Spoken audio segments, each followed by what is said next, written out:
இன்றைக்கி மதியானம் ஒரு லஞ்ச் ரெசிபி தான். அதாவது லஞ்சுனா வந்து நான் குழம்பு மட்டும் தான் என்ன பண்ணுறேன்னு காமிக்க போகிறோம்.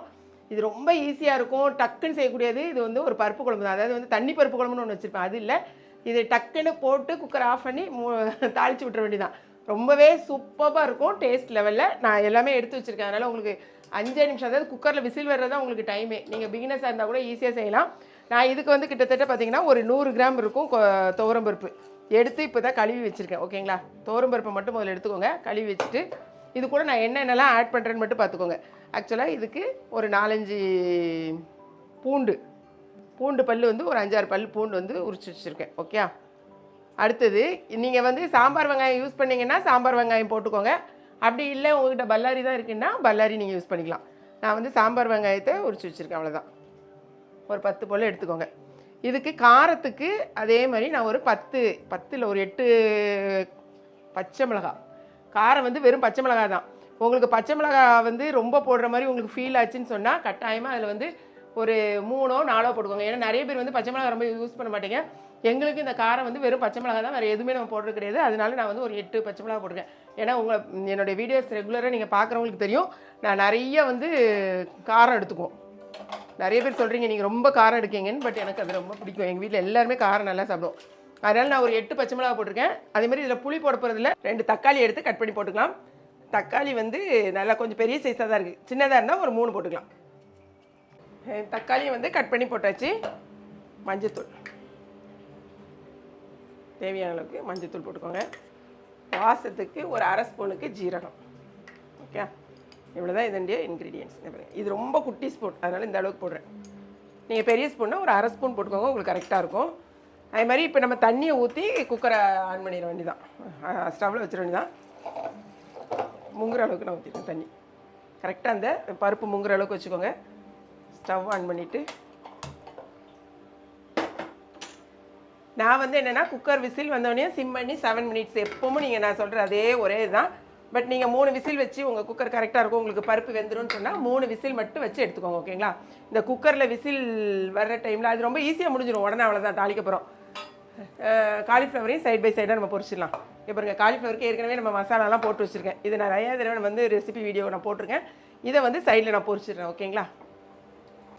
இப்போ நம்ம குக்கரில் விசில் வந்துச்சு. ஸ்டவ்வை வந்து சிம் பண்ணிட்டேன்.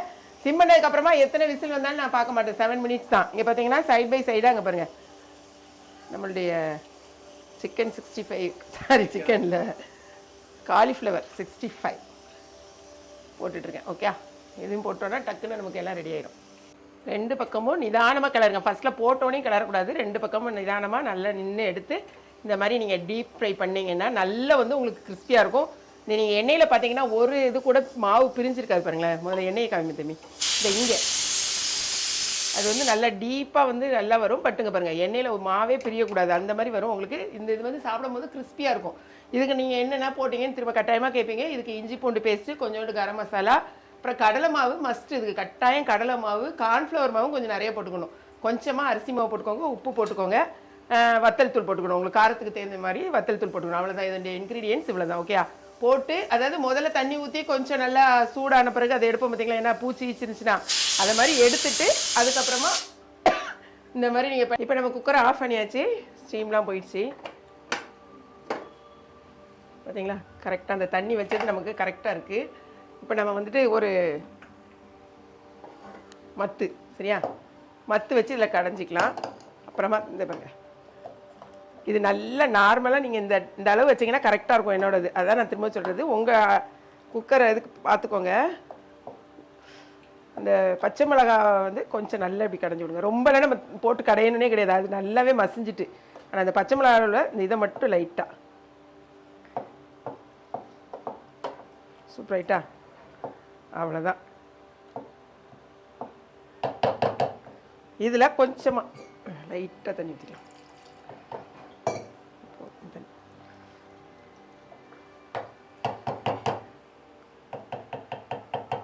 ஊற்றிட்டு உப்பு தேவையான அளவுக்கு உப்பு போட்டுக்கோங்க.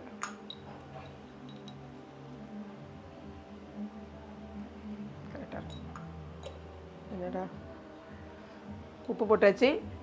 இப்போ லைட்டாக ஒரே ஒரு தடவை கொஞ்சம் ஒரு கொதி. ஓகே, இப்போ பார்த்தீங்கன்னா ஒரு 2 நிமிஷம் ஆயிடுச்சு, நல்லா கொதி வந்துச்சு, அவ்வளோதான். இதில் உங்களுக்கு கொஞ்சம் தண்ணி வேணால் கூட நீங்கள் ஊற்றிக்கலாம். நான் எனக்கு இந்த கன்சிஸ்டன்சி கரெக்டாக இருக்கும். ஸோ இந்த மாதிரி வச்சுருக்கோம். இப்போ ஸ்டவ்வில் வந்து எடுத்து வச்சுட்டு இப்போ ஒரு வந்து தாளிப்பு கொடுத்துட வேண்டியதான். சூடானோடனே ஆயில் ஊற்றிக்கோங்க. சூடாகட்டும் போல.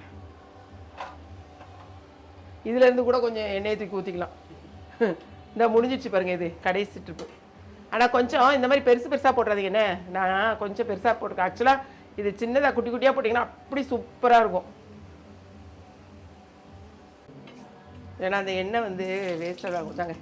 இதிலேருந்து ஒரு ஒரு இவ்வளோ போதும், ஒரு கரண்டி எண்ணெய் ஊற்றிருக்கேன். ஸ்டவ்வை சிம் பண்ணிக்கோங்க. கடுகு போட போகிறேன்.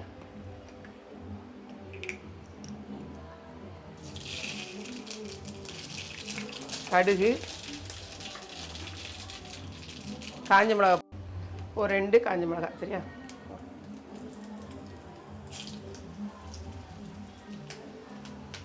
கருவேப்பிலை,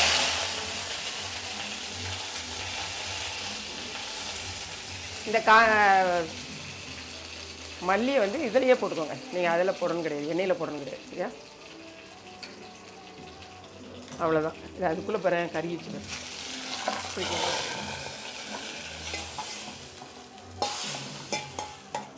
நீங்கள் சின்ன பிள்ளைகளுக்கு கொடுக்குறதா இருந்தால் கொஞ்சம் நெய் ஊற்றி கூட கொடுக்கலாம். செம்ம சூப்பராக இருக்கும். நம்மளுடைய குழம்பு ரெடி ஆகிடுச்சு, அவ்வளோதான். இங்கே பாருங்கள், காலிஃப்ளவரும் நமக்கு பொரித்து எடுத்தாச்சு. தம்பி, இதே எண்ணெயில் உனக்கு அப்பளம் வேணுமா? இதே எண்ணெயில் அப்பளம் பொரிச்சிடலாமா? ஓகே.